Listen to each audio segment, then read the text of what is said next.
Have the numbers found a star in this draft? And oh dear, those shooting numbers are so bad. Next on Locked on Jazz. Bum bum bum bum bum bum bum bum bum bum bum bum bum.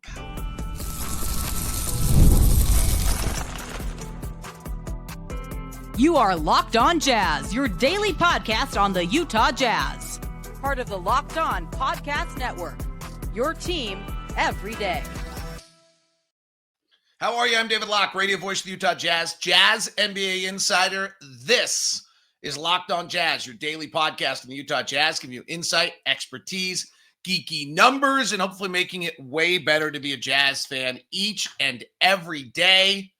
Thank you so much for making Locked On Jazz your first listen of the day. We are free and available on all podcasting apps. We're also free and available on YouTube. Thank you very much for tuning in, subscribing, and following the show. This Tuesday edition of the show is brought to you by Amazon TV Stick. That's right, the Amazon Fire TV Stick 4K allows you to turn your TV into an Xbox, no console needed. Head to amazon.com/FireTV locked on to learn more. On today's show, we'll do a late game watch on the Warriors and the Rockets. We will do a simulated lottery. We won yesterday. We got Cooper Flagg yesterday. See what happens today.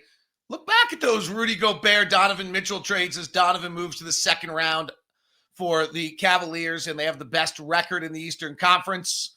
And we'll look at 7 or 8. We'll look at 7 prospects today through our draft number system, and that's where we start. Let me quickly review for those people that were not with us yesterday.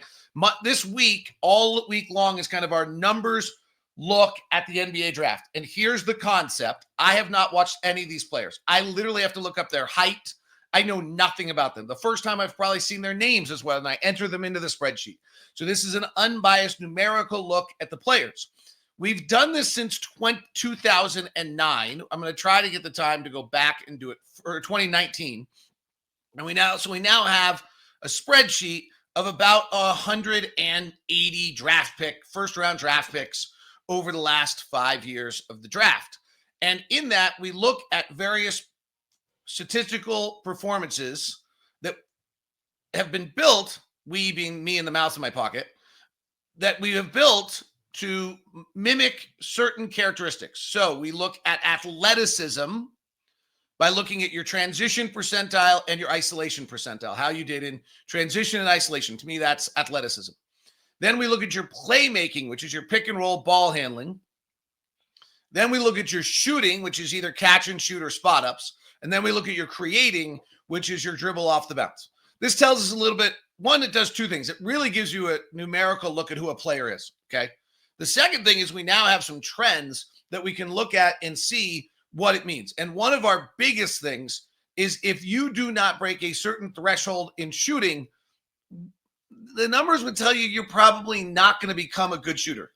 So if you're a sub 40% effective field goal percentage on spot ups, there's only been 2 of the 28 players that fall in that category. 2 of the 28 players who are sub 40 percentile have become above league average shooter. And that's Cam Reddish and Patrick Williams. And that's not real shooting.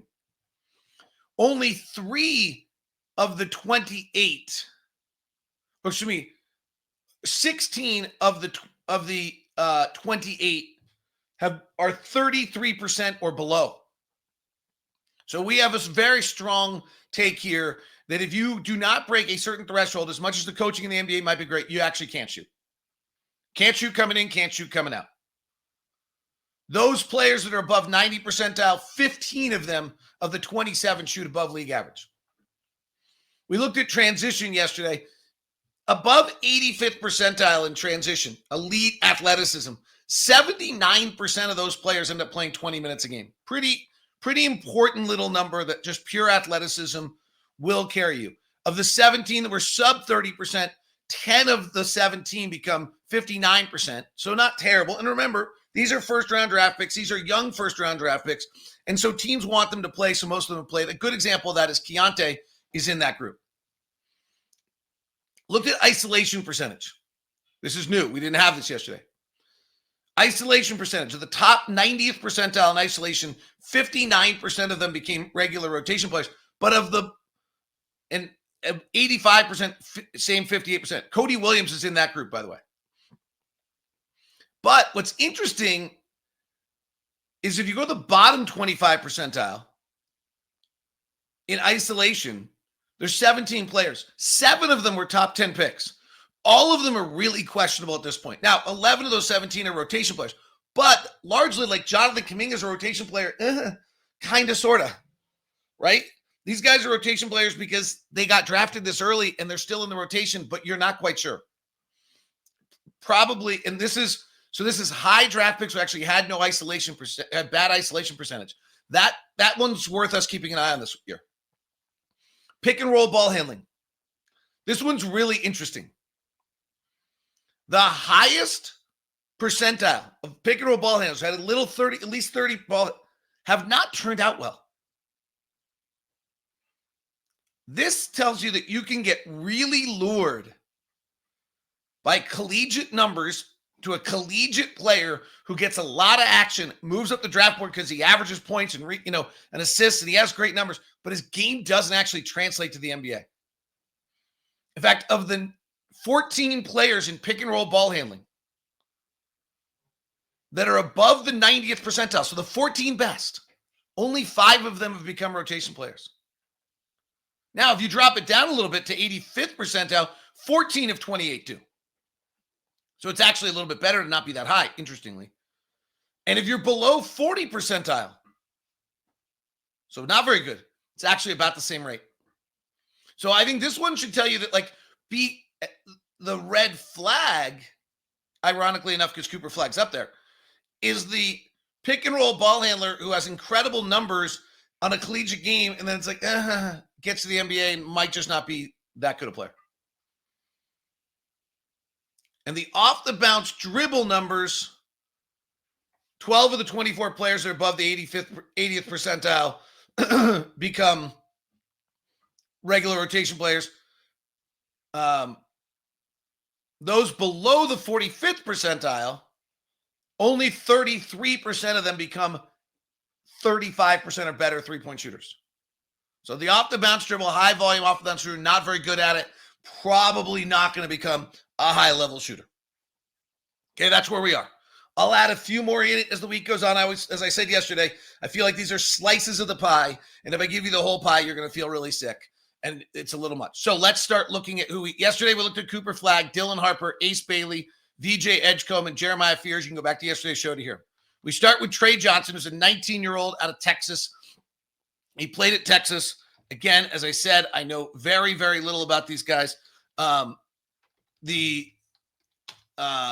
Johnson is a 6'6" guard. So great size. By the way, overall take here for a second. This draft's much better than as has been reported, but the numbers early are far better than doing this last year. Last year at this point was disastrous. So 81 percentile in transition for Tre Johnson. So that says he's an elite athlete. It doesn't cross either of our thresholds. Remember, above 85th percentile, 79% of them play 20 minutes or more. So that's pretty good. And I'll bet you if we back that down, he's pretty good. By the way, Cooper Flagg was 85th percentile and 116 transitions. Isolation percentile, 52nd percent. So no red flag, right in the middle of the pack. Pick and roll ball handling on 125%. He's in the 80th percentile. So, okay, good college, but we just showed you can really get lured into that, but 80 percentile is not that high a number.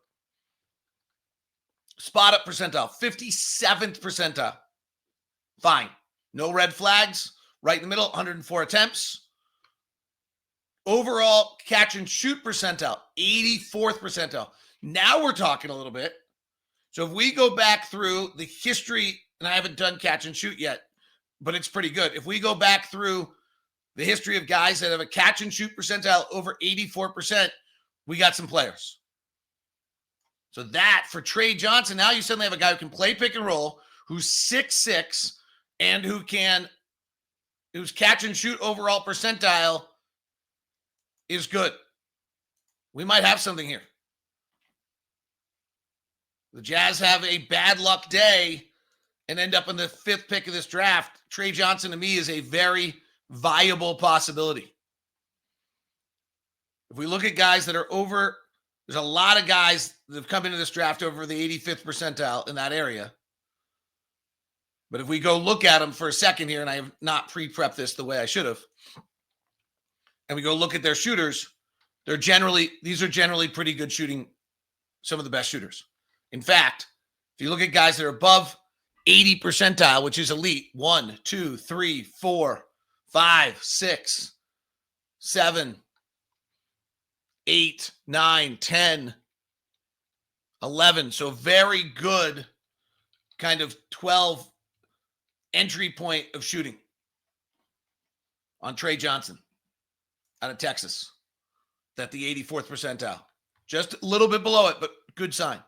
And then the off the bounce game for him is in the 75th percentile.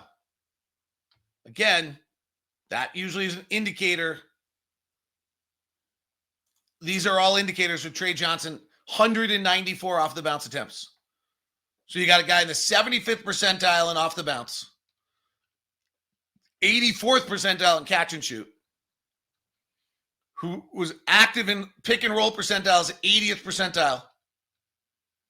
Athletic and his isolations in the 80th percentile. We put guys in green on this board, and Tre Johnson goes to green. 6'6" guard out of Texas, checks about every box here that our numbers can check. Cooper Flagg's better. 85th percentile transition, 91st percentile pick and roll, 76th percentile in spot up, 71st percentile in effective field goal percentage for Cooper Flagg, 59th percentile in off the bounce, not better. But Cooper Flagg, Dylan Harper, and Tre Johnson so far through the first 6 are the ones that have looked really good. For those who missed it yesterday, Dylan Harper, 82nd percentile in pick and roll, 86th percentile in spot up.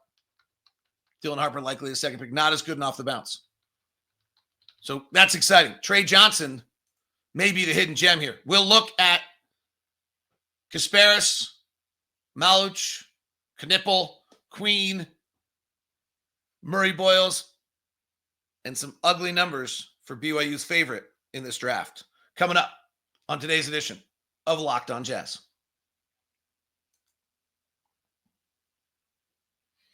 Today's show is brought to you by Murdoch Hyundai, located 4646 South State Street, also located in Logan and in Linden. The Murdochs, been in Utah for over 80 years. Absolutely wonderful people. Want to make sure you have the no regrets experience. It's pretty admirable in the way that they've treated people over the years. Want to make sure that basically Blake's rule is I don't want to be at the grocery store with someone thinking that we got the best of them. And I can back up in all my communications and authenticity with Blake that is the truth. And the Murdoch lineup of cars, the Ioniq 5 and the Ioniq 6 are the electric cars that are taking the market by storm. You're seeing the 5s everywhere. The sedans are the Sonata and the Elantras, the affordable with all the bells, the whistle, and the SUV lineup. Tough to beat. That new Santa Cruz is rocking. I'm driving one right now and absolutely loving it. It's all at Murdoch Hyundai at 4646 South State Street in Logan and in Linden. Email me at dlock09@gmail.com. so that we can get you your VIP experience as a locked on everydayer. That's dlock09@gmail.com. Today's show is also brought to you by Monarch Money. Have you ever looked at your bank account and wondered where did all my money go between dining, online shopping, entertainment? It's easy to lose track. That's where Monarch Money comes in. Your personal CFO gives you full visibility, control over your finances. This was literally our dinner conversation last night. Monarch Money isn't a budgeting app. It's a complete financial command center. You can track all your accounts, investments, spending in one place so you can stop your managing your money and start building wealth. You can find out a little bit surprising insights of where you're spending on the various things, where you can cut back, where different things that might be able to maybe have more than you expect. It doesn't always have to be bad news. It can be good news. And managing money with your partner is smoother than ever with easy collaboration. You can track shared and personal accounts, set goals, and stay on the same page. Take control of your finances with Monarch Money. Use code LOCKEDONNBA at themonarchmoney.com for 50% off your first year. That's monarchmoney.com, code LOCKEDONNBA for half off your first year.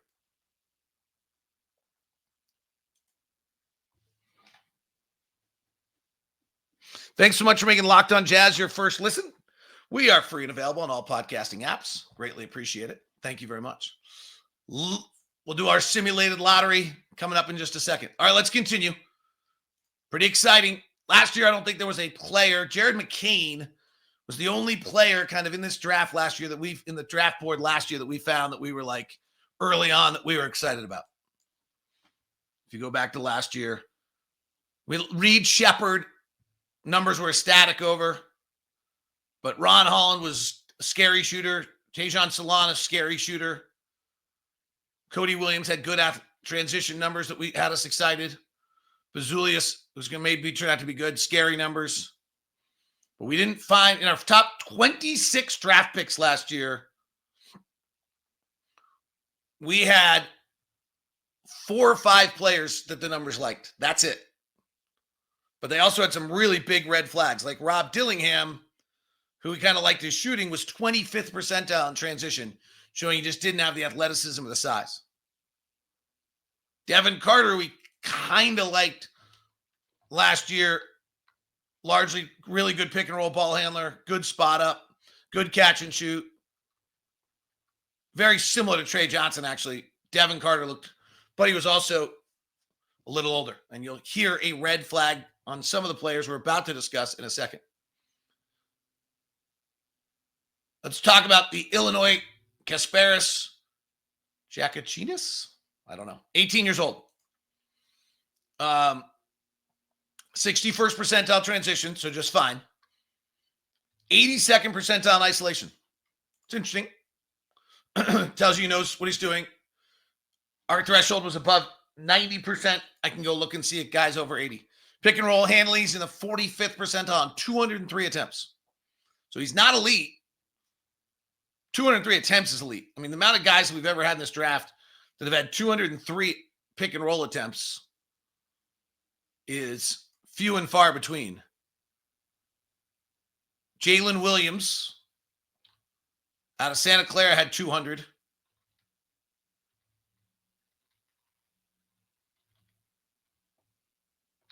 Malachi Flynn, who was one of the great number busts for us of all time, had 215.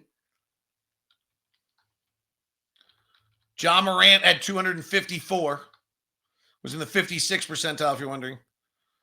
Jalen Tyson, who's Cleveland drafted and may turn out to be pretty good, is at 224. So we have not had many guys since 2000. Blake Wesley, who may or may not turn out at Notre Dame, had 206 and was in the 42nd percentile. So very similar number there to Kasparas. Isolation or spot up shooting, 69th percentile. Catch and shoot, 58th percentile. Off the bounce dribble, 63rd percentile. Solid. No red flags. Solid. That's the signature of what we're seeing in the opening 7, 8 players in this draft. Very few red flags here so far. Really solid. Malowacz is the center for Duke. There's not a lot for us to look at. He only had 21 transition attempts, 99th percentile. This is incredible, though. His pick and roll man on 47 pick and roll attempts where he's the man guy, got the ball. His scoring percentage was 83% of the time. He can do nothing else. But I don't think we've ever had someone whose pick and roll scoring percentage is 83% on the roll. So this is, if you still believe in the roll man in the NBA, I don't think we've seen anything quite like it. In his numbers, his effectiveness, his ability to score. Literally, you can go Derek Lively, you can go whoever you want. Big Duke rolling bigs, all these different guys we've seen. We've not had guys in the 99th percentile on rolling bigs. We have not had guys doing that. Lively's the closest. Lively was at 80%. So this is a special roll talent. Lively was at 80%. He's at 83%. Okay, here's my first red flag that has on pure numbers. Con Knippel. He's a freshman at 19 3/4 years old. This always jumps out to me on a player that has basically been playing for a year older than all of the players he's played against. Now, His numbers are great, but just be careful of that. That's always something that concerns me. I think Devin Carter was that last year in the draft. He was 22. He was just old. Last year had some old guys, but you also had Rob Dillingham was 19 and a half as a freshman last year. Reed Shepard was 20 as a freshman last year. Some of those things scare me. They held him back. He's just older than every other kid. Plays 1 year of college. It was great. Knipple can really shoot it. Elite. 91st percentile on 21 transition attempts, which is great. We talked about that. 80% helps you suddenly you're in the 80 percentile of making it in the league. He's not much of a pick and roll ball handler. He's actually in the scary range. He's in the 31 percentile pick and roll ball handlers. But again, pick and roll, low numbers on pick and roll, 16 of the 13 who are below 40% became rotation players. So it's not a death nail, but it's makes you a little nervous. He's in the 98th percentile in spot up shooting. He's in the 92nd percentile in catch and shoot. He is not an off-the-bounce shooter. He's in the 33rd percentile in off-the-bounce shooting. And this is what's interesting. He's got a real contrast here. Only 5 of the 15 guys that have been in that range have become above 35% three-point shooters. Of the 27 guys who are above the 90th percentile coming out of college, 15 of the 27 have actually been below 36.5%. The off-the-bounce three may be particularly important here. So there's an interesting little number here that if you are above the 90th percentile in effective field goal percentage on spot up, that 8 of the 27 have become great shooters, 38% or above. I mean, that's a pretty decent percentage. Like, you're not going to get 50% of them. You're not getting a guarantee, but these are the best shooters in the league. Only 30% of them, of the best shooters coming out, become 38% or better. On contrast, 15 of the 27 best spot-up shooters, 56%, stay below league average in their three-point shooting. Now, remember, our data size is small. The more we back this up, the better our data size will get with a little more history behind it. And our data size has still, most of our players are really young in their first 5 or 6 years in the league. But why? So there's only 21 players in our data size that shoot over 38%. 8 of them are from this group. What's the differentiator? Why is it that 56% of the spot-up shooters that are over 90 percentile, the best, 56% of them actually have not become league average shooters in the NBA? Now, maybe over time they will. Again, our data sample is young. But what is it? Well, it very well may be the off-the-bounce combo. I'll dig into this a little bit tonight or tomorrow and see if we can find something. And that's where someone like Knipple gets really interesting. He is a dead spot-up shooter. Dalton Knecht last year with no off-the-bounce game at all. Where does he fall? Because your thought is there's no chance he can't become a great shooter. But maybe there is. Colin Murray Boyles out of South Carolina is another one. Or Derek, sorry, I don't know if we're going to get to Egor today. Derek Queen of Maryland, 20 and a half as a freshman. 6'10". This one's a little red flaggy. 67 percentile in transition, probably should be better. 28 percentile in isolation, so that's not great. If you're below 25th percentile, this is where you get these top picks who are very questionable, who actually turn out to not be nearly as good athletes. Derek Queen is a big question mark here. Obviously no pick and roll game at 6'10". His roll game's only average. His spot up shooting is in the 62nd percentile, which is nice. But his catch and shoots in the 25th percentile, which is unnerving. And there is no off the bounce dribble game. He's 12 of 35. So there's our first kind of Colin Murray Boyles or Bolus out of South Carolina, 20 years old, 19 and a half, a little more, 6'7", Elite transition, 94th percentile. Elite isolation in the 88th percentile. Didn't run many pick and rolls. Spot up shooting in the 12th percentile. Catch and shoot in the 15th percentile. Oh. No off the bounce game. So this is pure athlete. This is Colin Murray-Boyle's pure athlete. Do you believe you can have a 6'7" guy in the league who's not going to be able to shoot? And finally, Egor Denman, BYU, 94th percentile in transition. Talked about that. That's a very good indicator. 79% of those players become 20-minute-a-night guys. 56% on isolation, 57% on pick and roll, and 192. And then the scary numbers. Spot up shooting, 26th percentile. Those sub 30 in our 18 guys have been sub 30%. This goes for both Murray Boyles and Denman. 44% become below 30% three-point shooters in their NBA career. That's pretty unplayable for a guard. 13% or 68% of them become below 33% three-point shooters. 0 of them become league average. 0. There's yet to be a player in our years who is below 30% on effective field goal percentile that become a league average NBA shooter. There's some red flags right there. We lottery. We discuss Cavs Wolves maybe. We late game watch for a quick second. It's all next on Locked On Jazz.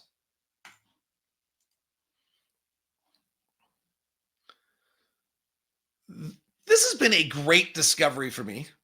Notice it's one of those things where I didn't know about them, and then we got them as a sponsor, and then I've looked into them, and now we're actually using them all the time. It's called Wayfair. So it's home project season, whether you're refreshing a room, tackling a full renovation, building a house, whatever it might be, Wayfair is the best kept secret of all things home improvement. For small updates like stylish cabinet hardware to major upgrades like new vanities, sinks, outdoor lighting, Wayfair has quality products for every budget. We're looking at upgrading some of our outdoor stuff. It's getting a little worn. Wayfair's the answer. Free, fast shipping makes it so easy. No hauling heavy items from the store. Great brands, GE, Moen, whatever it might be. Shopping seamless. Looking for exactly what you're looking for to fit your space and your style. Wayfair makes home improvement easy. Get started at wayfair.com. That's WAYFAIR.com. Wayfair, every style, every home.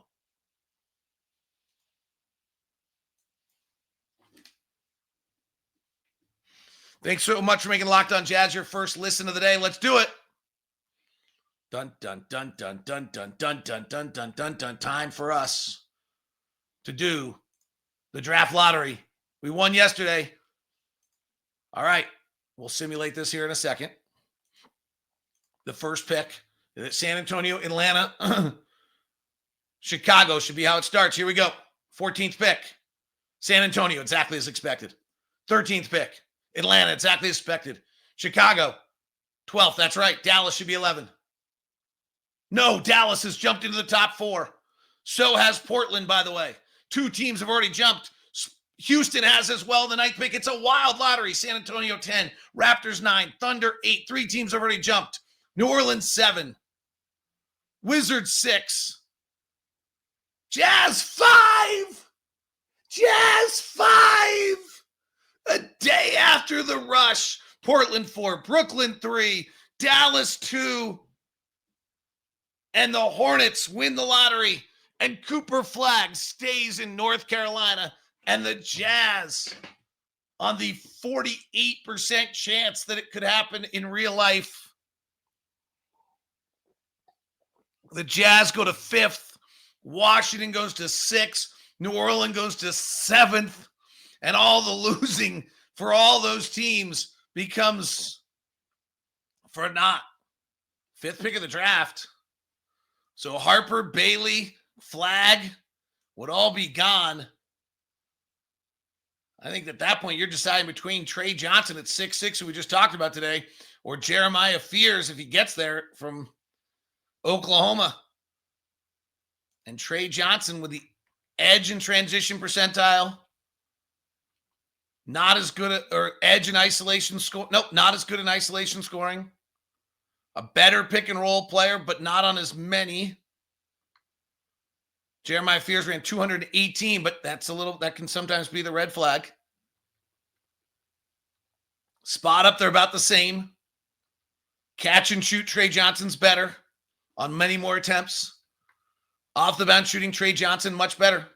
My numbers lead Tre Johnson with the 5th pick for the Utah Jazz. I'm going to pass on the Donovan Rudy conversation. I think it's a good one.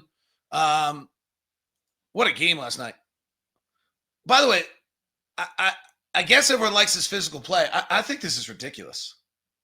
I've held on this actually since the day that the league changed the rules.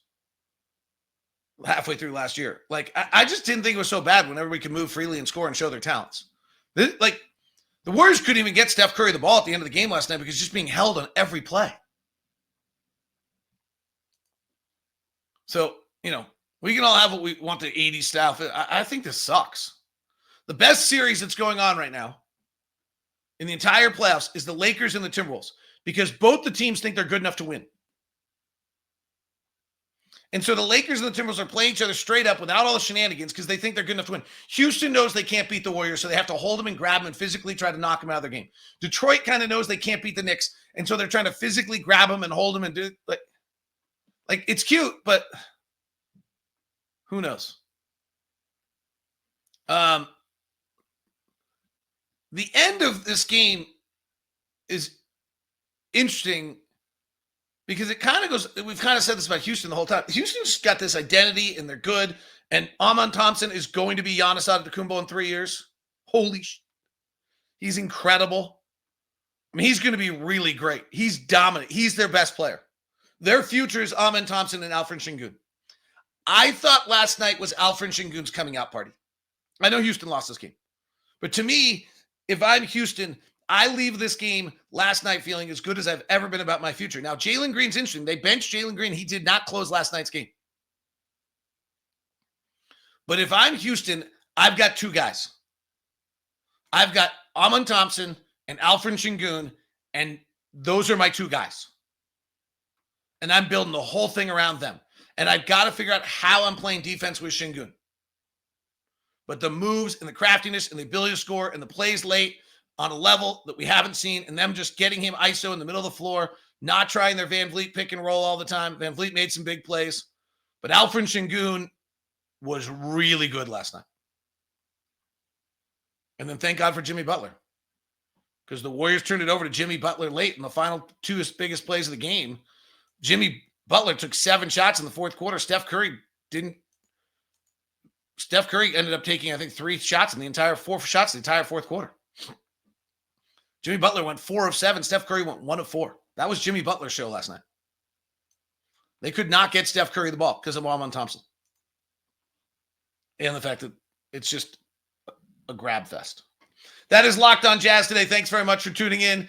Tomorrow we will look at more draft prospects. We will continue to break down the numbers as this week is the week in draft numbers. We're heading toward the Jazz pick coming up at 21 here shortly. Tomorrow we'll probably have a player or two that we hope slides to 21 that jumps out to us. And today we had to confront the idea of being 5th and going with Tre Johnson, 6'6" guard out of Texas. Would have been our pick. It is Locked On Jazz. Thank you very much for tuning in. For those of you who have not subscribed or followed the show, please do. Hit the bell button on YouTube. If you like the show, give us a 5-star review. Those are always nice and help my ego, which really needs help. Please follow us on socials at DLock09 and subscribe and follow the show. We now send the first ever 24/7 national NBA channel on video. Locked On NBA. If you're on audio, check out Locked On NBA Game Night. Every game, every night on Locked On NBA.